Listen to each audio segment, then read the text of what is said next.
Em entrevista a um canal de televisão a cabo, que faz parte da rede de assessoria de imprensa da aliança STF-PT, o ministro do Supremo, Luiz Roberto Barroso, criticou o que ele chamou de politização indevida das Forças Armadas nos últimos anos e emendou: infelizmente se reavivou uma assombração que já achávamos enterrada na vida brasileira, que é a do golpismo.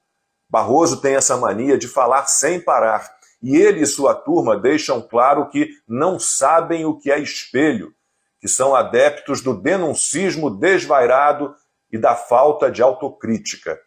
Fazem uma força danada para enxergar um golpe promovido sempre pelos outros, por aqueles que eles, de forma muito descarada, desavergonhada mesmo, escolheram como inimigos da democracia. Na entrevista amigável, condizente com uma imprensa de estimação, sem perguntas pertinentes e cabíveis, sem questionamentos necessários sobre tantas contradições, Barroso ainda declarou o seguinte: a pior coisa que existe para a democracia é general em palanque. Pelo menos ele não disse isso quando estava no palco dos comunistas da UNE e muito à vontade gritou: nós derrotamos o bolsonarismo. Se ao Barroso não resta dúvida de que as Forças Armadas não são um poder político, a ele está muito claro que o judiciário, esse sim é. Com certeza é. E o principal: afirmar o contrário pode trazer problemas para qualquer um, desde que não esteja de mãos dadas com o grupo do Barroso. Por isso, o guerrilheiro José Dirceu nunca foi interpelado por dizer que o judiciário nem é exatamente um poder. Vadi Damus, outro petista, também pôde pedir despreocupadamente o fechamento do Supremo. A questão está assim faz tempo, depende de quem faz e não do que é feito. Recuo então para o ano de 2016, quando o impeachment da Dilma Rousseff foi inconstitucionalmente fatiado numa sessão presidida pelo então ministro do STF, Ricardo Lewandowski. Os petistas até hoje gritam sem parar e impunemente que o afastamento dela foi golpe, foi golpe. Não, golpe foi a manutenção de seus direitos políticos, referendada por unanimidade pelo Supremo. No plenário do Senado, Cátia Abreu fez um apelo: peço aos colegas que não apliquem essa pena de inabilitação pela honestidade e idoneidade da presidente, independentemente de erros que alguns concordam que ela tenha cometido. Ela já fez as contas e deve se aposentar com cerca de R$5.000. Então, precisa continuar trabalhando para suprir as suas necessidades. João Capiberibe disse que a manutenção dos direitos políticos da Dilma permitiria a abertura de uma vereda para conciliação e pacto. Jorge Viana, quase às lágrimas, seguiu esse mesmo caminho e falou em democracia, convivência e em honra da presidente. Renan Calheiros agiu para impedir, além da queda, o coice. Portanto, o fatiamento do processo de impeachment foi um golpe em nome de alguma coisa que quiseram chamar de bondade e conciliação política. E dele vieram outros golpes. A senadora Cátia Abreu adiantou que Dilma não tinha a intenção de se candidatar. Golpe. Dilma foi candidata a senadora por Minas Gerais em 2018. As pesquisas eleitorais pareceram tramar um golpe para que ela fosse eleita. A petista liderava as consultas aos votantes, mas acabou derrotada por Rodrigo Pacheco, que tem aplicado desde então sucessivos golpes em todos os brasileiros, principalmente nos seus eleitores mineiros.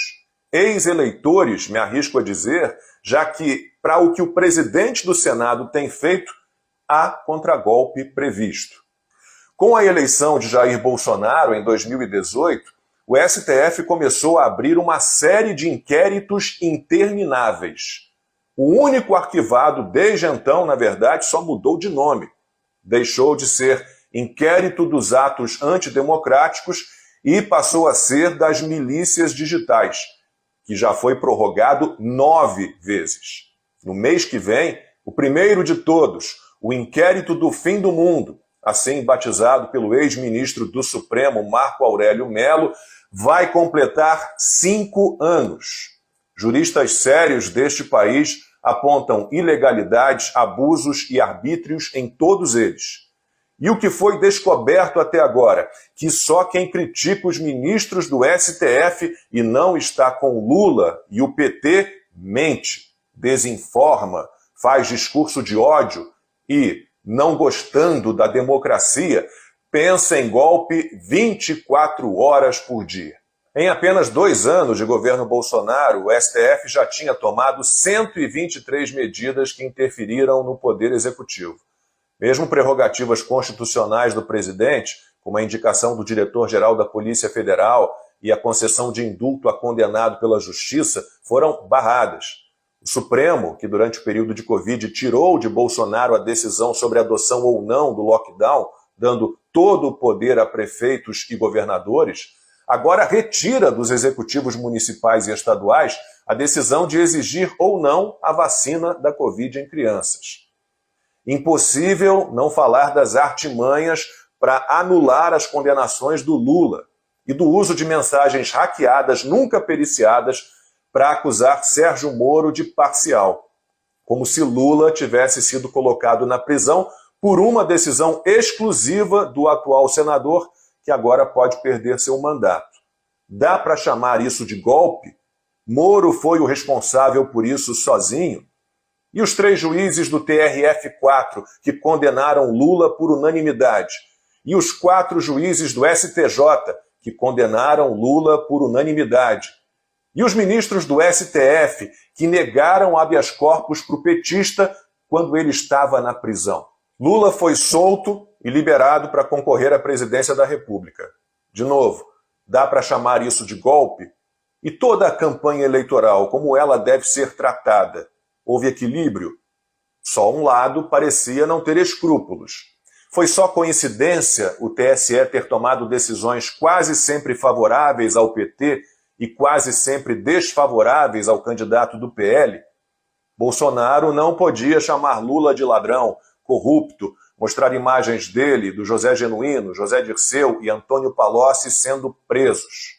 Lula podia chamar Bolsonaro de genocida, negacionista, miliciano, fascista e conseguiu que seu concorrente não pudesse usar na campanha imagens das enormes manifestações de 7 de setembro de 2022. Ninguém podia falar da ligação de Lula com ditadores como Daniel Ortega e Nicolás Maduro. E o petista também impediu a exibição de falas suas sobre a Covid e sobre o aborto, numa espécie de autocensura. Ficou decidido que ele não disse o que disse. Coisas assim. Tudo contra Lula estava fora de contexto, era inverídico, montagem, edição. Os seres supremos parecem controlar tudo. Ocuparam todos os espaços, passaram a circular com desenvoltura por eventos no mundo todo. Congressos, seminários, desfile de escola de samba. Travestido de político, Luiz Roberto Barroso esteve até no Fórum Econômico Mundial. Ninguém mais quer se limitar apenas aos autos. Ninguém quer ser reservado, discreto.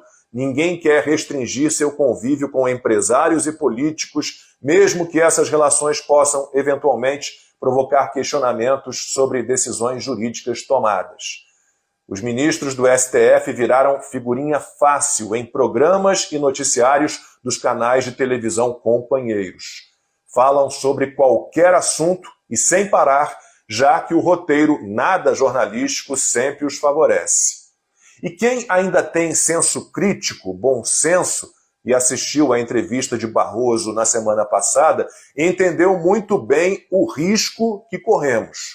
O ministro disse o seguinte: a imprensa vai ter que reocupar boa parte do espaço que perdeu para as plataformas digitais, porque passa credibilidade que as redes sociais não têm.